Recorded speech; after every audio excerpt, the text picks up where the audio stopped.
माधवी जेव्हा ऑफिसवरून आली तेव्हा तिने पाहिलं की तिचे सासरे हॉलमध्ये बसून लॅपटॉपवर काम करत होते. तिने हसून सासऱ्यांना विचारले की बाबा आजचा दिवस कसा गेला. सासरे म्हणाले की सुनबाई आजचा दिवस खूप छान गेला. आणि सुनबाई तुझा दिवस कसा गेला. बाबा माझा दिवस एवढा खास नाही गेला परंतु ठीकच गेला. माधवी उदास होऊन म्हणाली. माधवीचं बोलणं ऐकून जगदीश रावांच्या शेजारी बसलेला त्यांच्या मुलाला निखिलला माधवीवर जरा संशय येऊ लागला की नक्कीच काहीतरी झालं आहे. त्यामुळेच तर माधवी एवढी नाराज दिसत आहे. काय झालं आहे माधवी. तुझं आज ऑफिसमध्ये प्रेझेंटेशन होतं ते कसं गेलं. अहो निखिल प्रेझेंटेशन तर ठीकच झालं असं म्हणून माधवी तिच्या खोलीत गेली.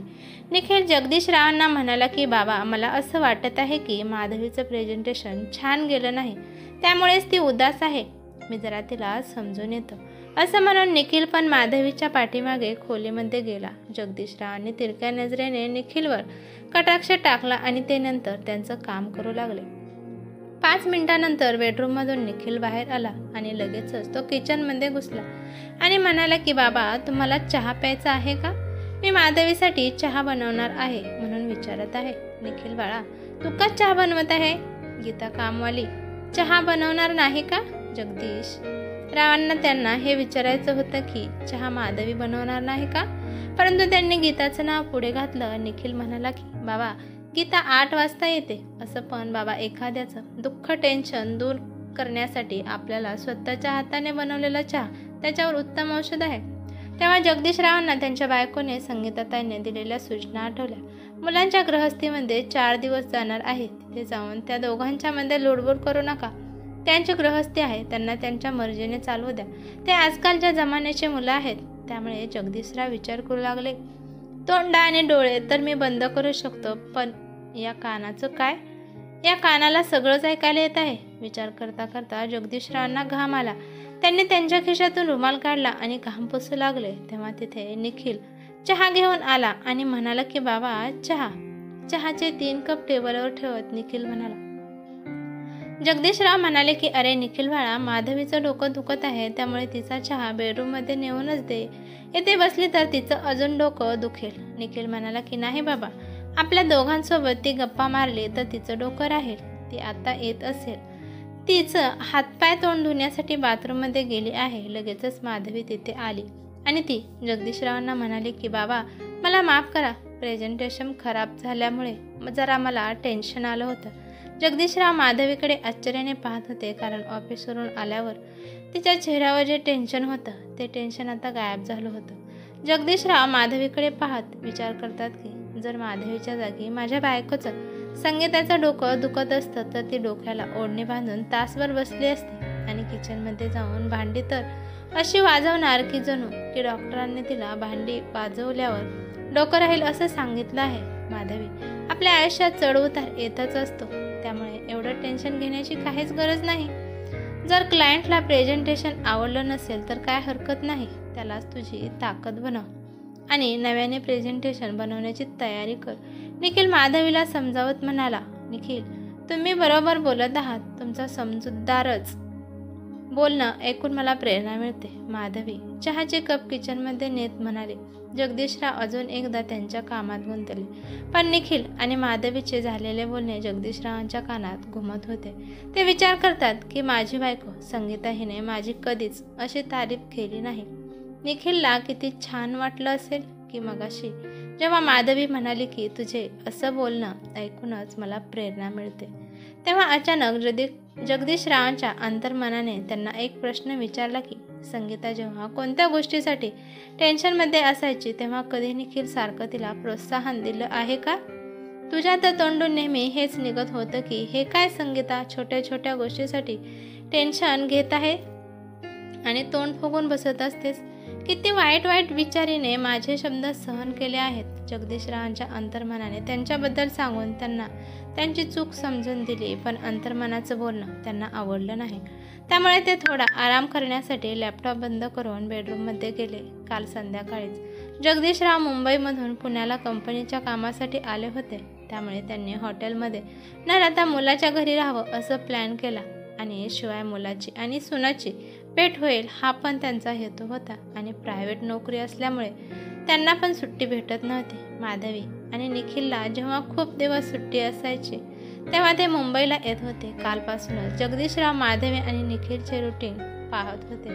निखिलच्या वागण्यात तर कुठेच त्यांना नवरा बोलत आहे असं जाणवत नाही. कधी माधवी जेवण डायनिंग टेबलवर आणत आहे तर कधी निखिल ग्लास भरून ठेवत आहे, तर कधी जेवण झाल्यावर भांडी किचनमध्ये माधवी ठेवत आहे, तर निखिल कधी डायनिंग टेबल पुसत आहे. जर आपल्या घरामधील थोरांनी जर हे बघितलं तर ते म्हणतील की बायकोचा बैल आहे. पण आजकालचे मुले तर व्हॉट्सअप फेसबुकला स्टेटस ठेवतात की माय वाईफ इज माय वाईफ. बेडरूममध्ये जगदीशराव आले होते पण त्यांच्या डोक्यात विचार घुमत होते. त्यांना सुनाचा आणि मुलाचा तो शांत निश्चल भोळा बाबडा हा दोघांचा संसार पाहून त्यांना जरा काहीतरी वाटत होतं.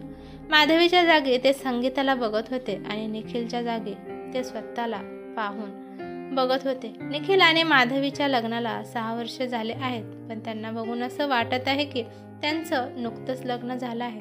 आणि संगीता नेहमी कमरेला पदर खोसून कामातच असायची. संध्याकाळी जेव्हा कामवाली गीता आली तेव्हा ती स्वयंपाक बनवू लागली.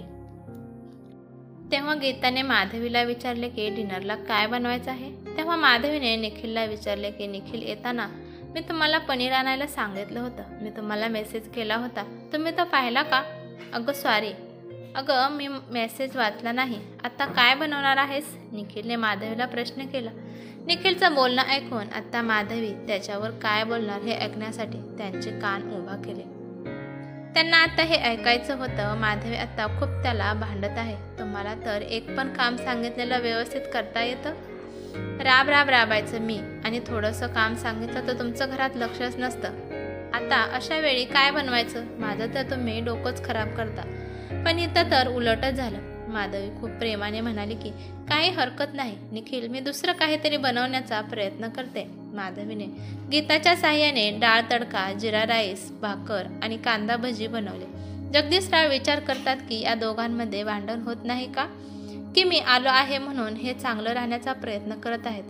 जर आज माधवीच्या जागी संगीता असती तर रागाने 2-4 भांडे जोरात आदळली असते. जोपर्यंत त्यांचं अंतर्मन सांगू लागलं की जर निखिलच्या जागी तू असता तर काय केलं असतं? तू तर सगळा दोष संगीताच्याच माथ्यावर लावला असता. तुला काय माहीत ऑफिसमध्ये मला किती कामं असतात आणि तू फक्त मला लिस्ट पाठवत असते, स्वतः जाऊन आणू शकत नव्हती का? आणि माझ्या बोलण्यामुळे संगीता रागाने लाल झाली असते. जगदीशरावांच्या अंतर्मनाने ठरवलं होतं की जिथे चुकतं तिथं चूक दाखवण्याचं. या दोघांच्या संसारात प्रेमाचा सुगंध वाहत आहे. रात्री सगळे सोबत जेवण करत होते.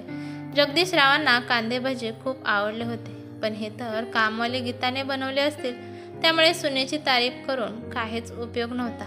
त्यामुळे ते अजून कांदा भजे घेऊ लागले. तर तोपर्यंत निखिल म्हणाले की बाबा कांदे भजे छान झालेत ना, हे कांदे भजे माधवीने खास तुमच्यासाठी बनवले आहेत. सुनबाई तू बनवले आहेत कांदे भजे?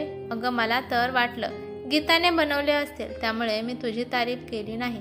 पण खरंच कांदे भजे खूप स्वादिष्ट बनले आहेत, त्यामुळे मी अजून एकदा घेत आहे.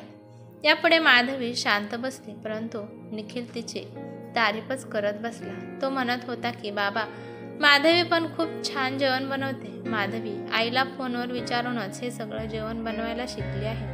आणि बाबा माधवी पण सेम आईसारखंच जेवण बनवते. याच्यावर काय बोलावं हे जगदीशरावांना समजलंच नाही.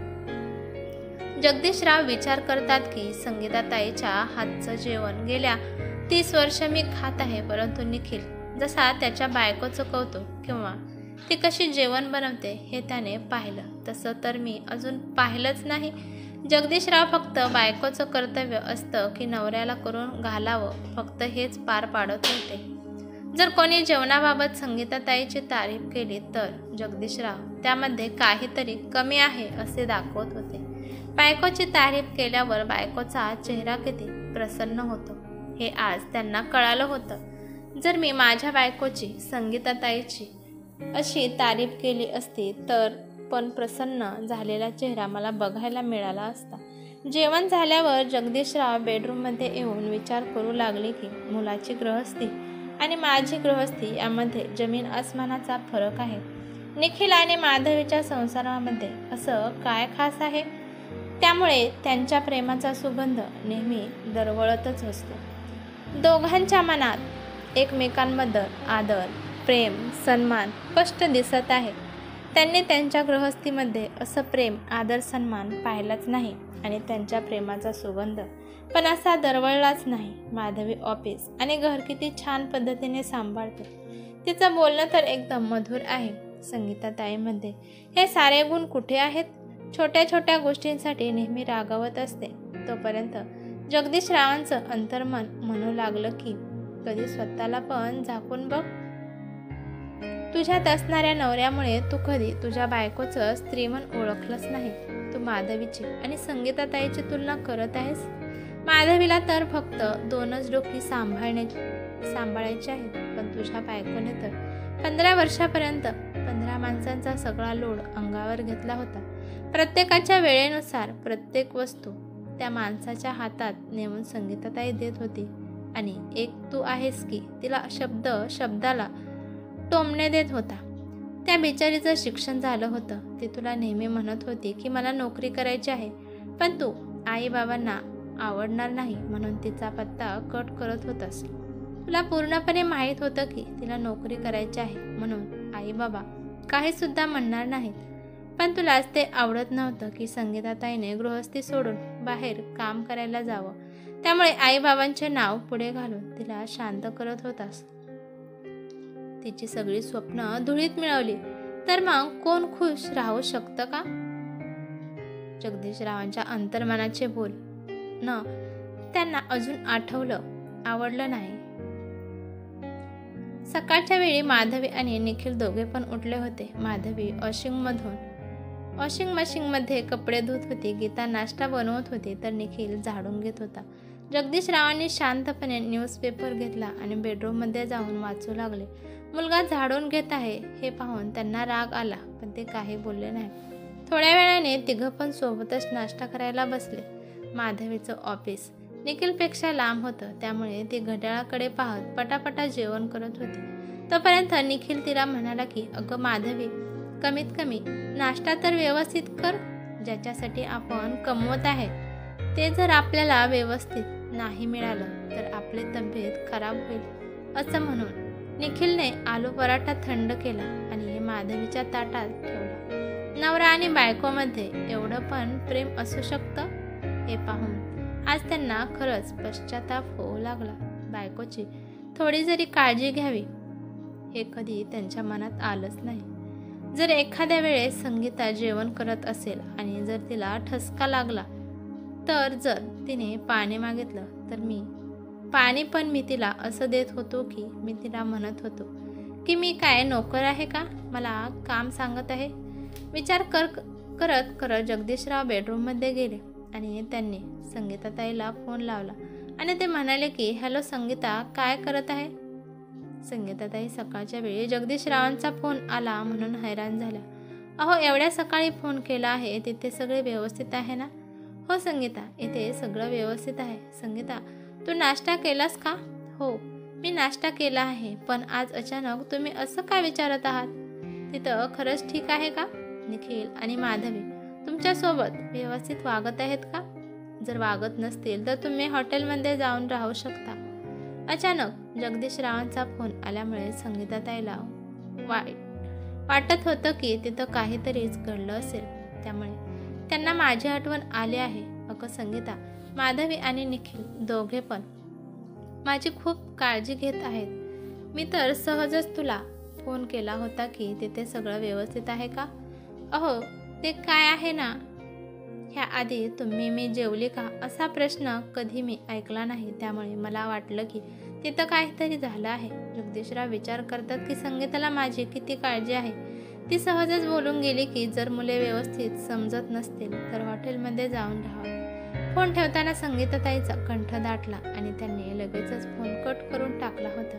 पण कोण म्हणत आहे की एक स्त्री फक्त तिच्या मुलावर जास्त प्रेम करते? ती नवऱ्यावर सुद्धा खूप प्रेम करते. त्यामुळेच तर ती मुले व्यवस्थित सांभाळत नसेल तर हॉटेलमध्ये जाऊन राहा म्हणत होते. आणि मी एक आहे. कधी संगीता रडत असेल तरी पण मी तिच्याकडे न पाहता निघून जातो. अरे देवा, मी खूप वाईट आहे. मी माझ्या घमंडमुळे माझ्या बायकोच्या नजरेतून मी पूर्णपणे पडलो आहे. मी निखिलसारखी तिची काळजी का नाही घेऊ शकलो? ऑफिसच्या कामासाठी त्यांना जावं लागणार होतं, त्यामुळे त्यांनी ते विचार तिथेच थांबवले आणि ते निखिलसोबत निघू लागले. रस्त्यामध्ये निखिल जगदीशरावांना म्हणाला की बाबा, आज रात्रीचे जेवण बाहेर करायचं आहे. आणि माधवी त्यांच्या प्रश्नावर निखिलला म्हणाली की बाबा, माधवीच्या एका मैत्रिणीचा आज साखरपुडा आहे, त्यामुळे ती तिकडं जाणार आहे. गीताला आम्ही सुट्टी दिली आहे. मी कालच ठरवलं होतं की तुम्हाला येथील नवीन हॉटेलमध्ये डिनरसाठी घेऊन जाणार. ठीक आहे निखिल, पण माधवीशिवाय तिथं मन लागणार नाही. जगदीशरावांना माधवी जाणार आहे हे त्यांना आवडलं नाही. 4च दिवसासाठी मी आलो आहे आणि ती मैत्रीच्या साखरपुड्याला गेली आहे. पण निखिलच्या चेहऱ्यावर कोणतंच टेन्शन दिसत नाही, म्हणून ते पण काही बोलले नाही. निखिल म्हणाला की बाबा, तुम्ही बरोबर बोलत आहे. माधवीशिवाय आपल्याला चांगलं वाटणं नाही, परंतु जर मी तिला नको जाऊ म्हणलं असतं तर ती दुःखी झाली असती. जगदीशराव विचार करतात की आजकालची मुले किती समजूतदारपणाने बोलत आहेत. बायकोची काळजी आणि तिला दुःख वाटल याची सुद्धा त्यांना काळजी आहे. जगदीशरावांना असं वाटत होतं की पुण्याला ते कामानिमित्त नाही तर आयुष्यातील नवीन पाठ पाहायला आणि ऐकायला आले आहे. संध्याकाळी डिनर करून जगदीशराव आणि निखिल घरी आले तेव्हा लगेच माधवी पण आली. आल्या आल्या ती जगदीशरावांना म्हणाली की बाबा, सॉरी, मला तुम्हाला असं सोडून जायचं नव्हतं, पण जाणं माझं गरजेचंच होतं. मैत्रिणीच्या साखरपुड्याबद्दल माधवी निखिलला खूप काही सांगत होती आणि निखिल पण खूप ध्यान धरून तिचं सगळं बोलणं ऐकत होता. जगदीशराव विचार करतात की निखिलच्या थोड्या समजूतदार स्वभावामुळे ते दोघे पण किती खुश आहेत. माधवी गेली म्हणून मला का टेन्शन आलं होतं, ती गेली म्हणून तर मी माझ्या मुलासोबत थोड्या वेळ गप्पा मारू शकलो. त्यांना आठवलं की एकदा शेजारच्या गावामध्ये संगीताच्या मैत्रिणीच्या लग्नाला तिला जायचं होतं. ते लग्नाला जाणार म्हणून ती तयारी करत होती. तिने सगळी तयारी केली होती. एवढेच नाही तर दुपारचं सकाळचं सगळं जेवण पण तिने जेवण पण बनवलं होतं. फक्त ती म्हणाली की तुम्ही हाताने घेऊन जेवा आणि सगळ्यांना पण द्या. तिने खूप हट्ट केला तरी पण जगदीशरावांनी तिला लावलं नाही. ती खूप रडकुंडीला तेव्हा आली होती. त्या दिवशी संगीताला किती वाईट वाटलं असेल याची कल्पना मी केली पण नाही, पण आज मला त्याची जाणीव झाली. त्या दिवशी संगीताने जेवण केलं नाही, उपाशी पोटी झोपली, तरी पण मी तिला समजावलं नाही किंवा तिच्याकडे वळून पण पाहिलं नाही. दुसऱ्या दिवशी ती नॉर्मल झाली, परंतु ती तो दिवस कधीच विसरणार नाही. तिने फक्त नवऱ्याचं कर्तव्य आणि घराचं कर्तव्य पार पाडलं. तसं तिला वाटत होतं जर ती लग्नाला गेली असती तर काय फरक पडणार होता, असा विचार त्यांना येऊ लागला. मुलांचं जेवण पाहून त्यांना आता वाटू लागलं की मी पुरुषाचा घमंड नवरा आहे म्हणून तिच्यावर नेहमी दादागिरी करत राहिलो, तरी पण बिचारी माझं बोलणं सगळं सहन करत होती. एवढेच नाही तर माझं नेहमी तिला टोमणे असायचे, तरी पण त्या टोमण्यांना ती बाजूला सारत होती. या 30 वर्षात असं वाटलं की आता मी या संसाराला कंटाळला आहे, पण नाही, इथे आल्यावर मला जीवनसंगिनीसोबत कसं जगायचं, कसं वागायचं, कसं बोलायचं हे सगळं समजलं आहे. त्यामुळे मी आता नव्याने प्रेमाने आता माझ्या संसाराला सुरुवात करणार आहे. मी संगीताला आता कोणताच त्रास देणार नाही. प्रत्येक गोष्ट मी आता समजूतदारीने बोलणार आहे.